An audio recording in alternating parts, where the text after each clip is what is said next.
Ladies and gentlemen, welcome to Story Time, the series where I tell you stories from my life, crazy things that happen, weird stories, and generally I try to make you guys laugh. However, every once in a while I like to tell you a story about something that affected me in my life, changed my perspective on the world, and sometimes aren't so happy. This is one of those circumstances. This, as you can tell by the title, is the story of the first patient that died on me. Now, if you guys didn't know, before I was a YouTuber, before I played video games for a living, I was going to school to either be a firefighter or a paramedic, something I'm actually still pretty passionate about, something that I could decide to go do anytime I want. But at the time of this story, I was in school learning to be a paramedic. And basically the way paramedic school works in Ontario is you go to school and you have 2 years. During your first year, you're taking classes and taking exams, learning all the medical stuff. Same with the second semester. But during both of them, you're doing things called rideouts. That's where you go out with a veteran paramedic and they kind of show you the ropes. During your first year, you're kind of watching them, they're teaching you things, and by the end of that first year, you should essentially be running your own calls, making your own decisions with their supervision.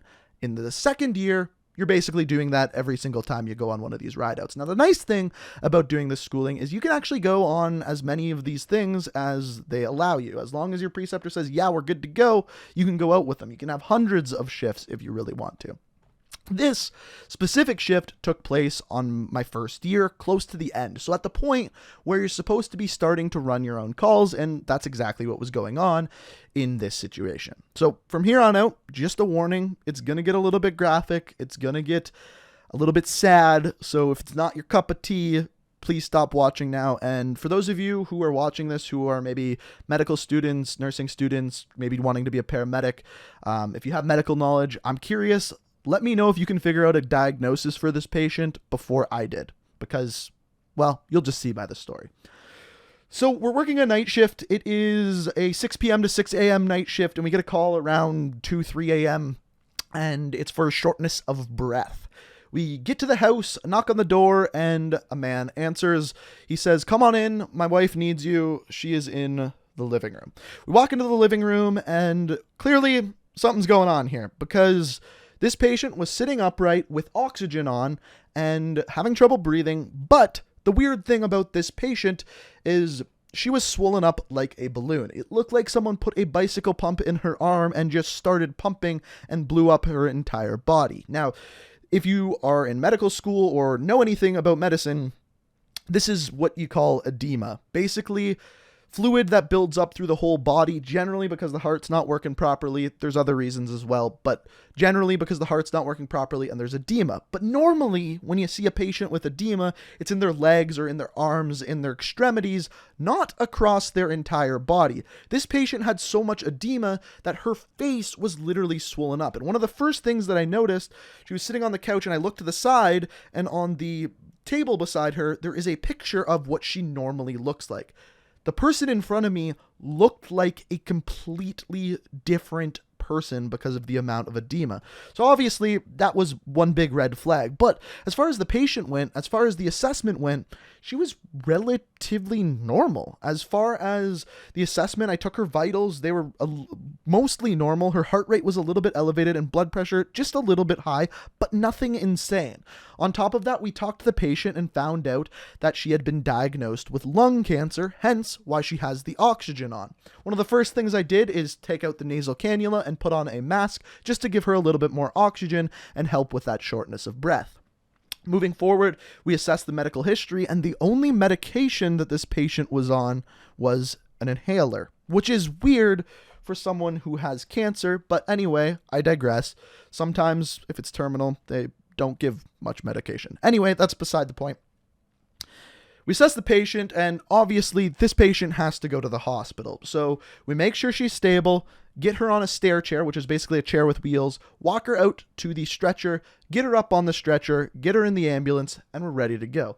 Vitals are looking good. The patient's alert, oriented, talking to us. We got her oxygen on. Her oxygen sats are awesome, 98%. We're on our way to the hospital. So on our way to the hospital, this is where things start to go bad. So about halfway to the hospital, I realized that the oxygen sat that we have with oxygen on the patient is starting to go down. Not to the point where we have to do anything, but to the point where you notice it.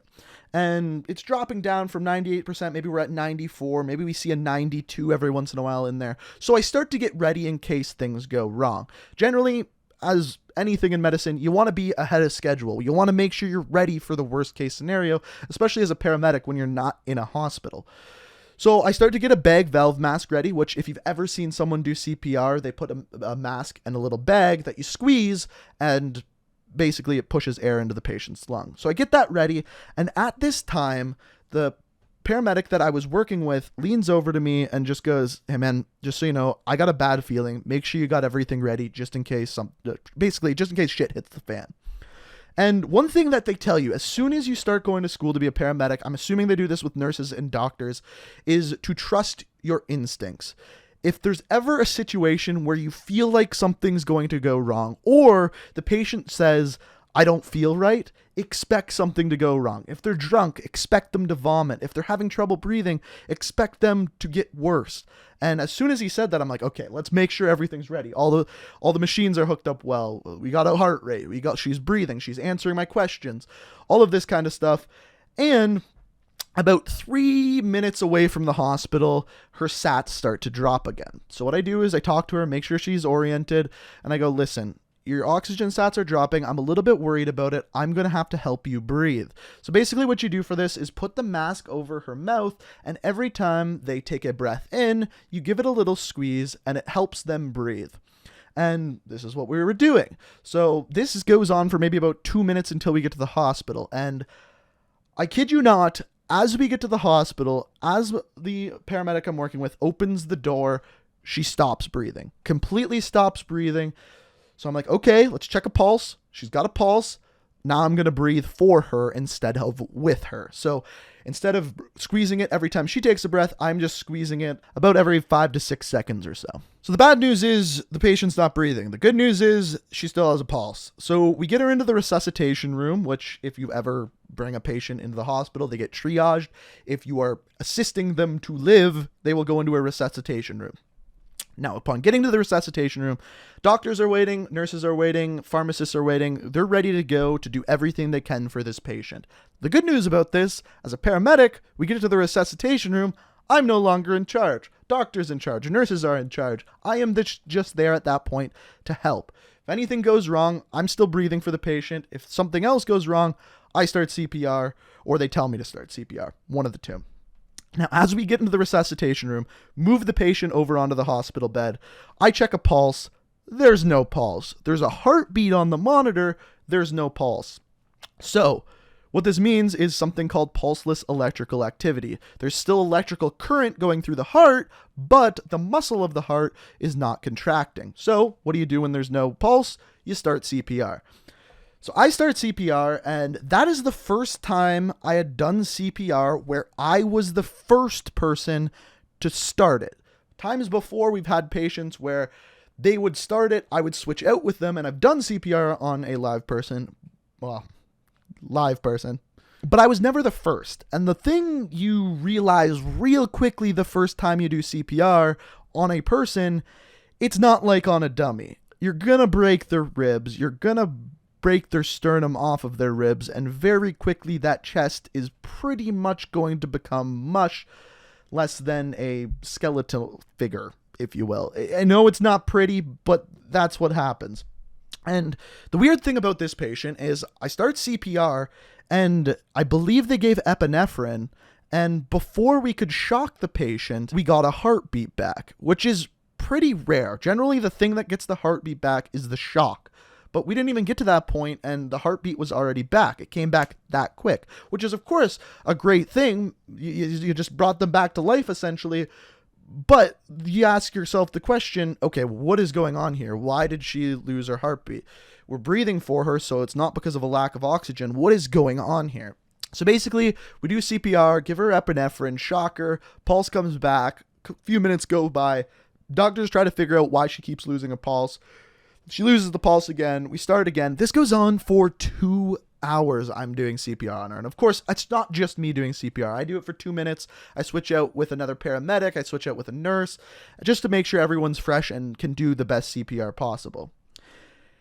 Anyway, 2 hours goes by and all of a sudden we can't get the pulse back. We've been doing CPR for maybe 5, 10, 15 minutes and doctors still can't figure out why this patient's heart is not working. So at this point, the doctor is ready to call time of death. And the way that this works is doctor goes, I'm going to call time of death. Does anybody have any objections? And basically this is the time for another doctor or nurse to go, well, have we tried this yet?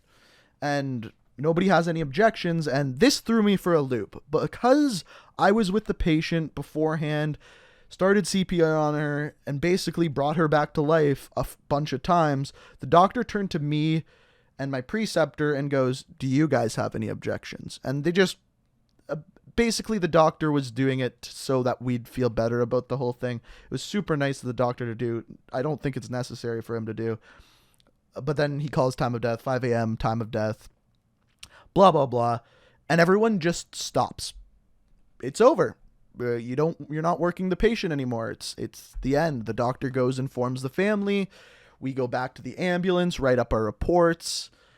And that's that. And as a student, the first thing that came to my mind was, shit, did I do anything wrong? Was there something I could have done that would have saved this person's life? And I think that's natural. I think everyone kind of does that whenever anything goes wrong in their life. If you get in a fight with your girlfriend and she says she wants to break up, the first thing that comes to your mind, what could I have done better? In this case, it was, what could I have done better? And my preceptor, thank God for him, because we went out to the ambulance and basically he just talked through the entire call with me. He goes, what happened when you got there? What questions did you ask the patient? What did you do for treatment?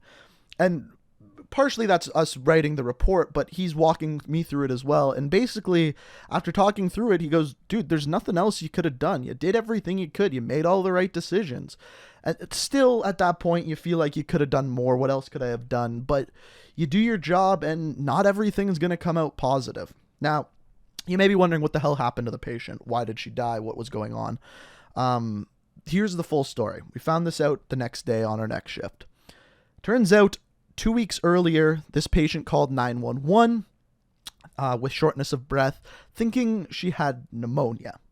She goes into the hospital, gets treated, gets chest x-rays, that kind of thing, ends up having to go to an oncologist. The oncologist tells her that she has lung cancer and that she is going to get scheduled to get in for treatment. That week goes on. She wakes up in the middle of the night, sitting up, and realizes she can't breathe properly. Calls 911. We get there. She has a ton of edema and doesn't know why. We bring her to the hospital, and as it turns out, she has something called superior vena cava syndrome. Essentially, the cancer metastasized to her superior vena cava, causing a tumor to be in that. Your superior vena cava basically is what takes blood from your upper body, arms, head, chest, and brings it back into your heart. Because there is mass there, pressure builds up and sends fluid throughout the entire body. So here's the thing. In paramedic school, they did not teach us what superior vena cava syndrome was. They taught us what right-sided heart failure was, but superior vena cava syndrome is rare and mainly oncologists and doctors have to deal with it, so we didn't know what it was. The emergency room doctor didn't even put 2 and 2 together. So all this edema caused fluid to build up, which caused her to die of something called cardiac tamponade. What that is when fluid builds up around the heart, it doesn't allow it to expand properly, not allowing it to get enough blood, and in turn, the muscle dies, and essentially you have a heart attack because of this fluid around your heart. So they end up doing an autopsy, figuring all of that out, and the nice thing is I found out there was nothing else I could have done. Paramedics aren't trained to deal with cardiac tamponade, at least in Ontario. So even if I would have nailed that diagnosis and been like, this is what she's got, nothing else I really could have done. And in fact, while we were in the resuscitation room, the doctors did throw around the idea of cardiac tamponade, but because the patient kept losing a pulse and kept arresting, we had to just keep working the patient to try to bring her back. So there wasn't even really a possibility of fixing the issue. Plus, I mean, it's cancer. It's just sad. But within 2 weeks, a patient went from healthy, thinking she had a chest cold, to dead. And it really just shows you gotta be thankful for what you have. You gotta be thankful for those people who are happy and healthy around you. Especially with Christmas around the corner, just when you're sitting with family, look around and just be thankful for everything you got, because even faster than 2 weeks, it can just disappear. So be happy with what you have, and that's all I got for you. I know this was a sadder one. It was not the happy-go-lucky kind of story times we normally have on here, but it was definitely an important thing that happened in my life, and it definitely changed my view on how fragile the human body is. So hopefully you guys could take something away from this. If there is some medical students or some paramedics out there, I'd love to hear what you guys have to say about the call. One thing for you paramedics out there, we considered doing CPAP, but it was contraindicated, so whole other side. But yeah, that's my story. Hopefully you guys enjoyed. I have a ton of stories from being a paramedic.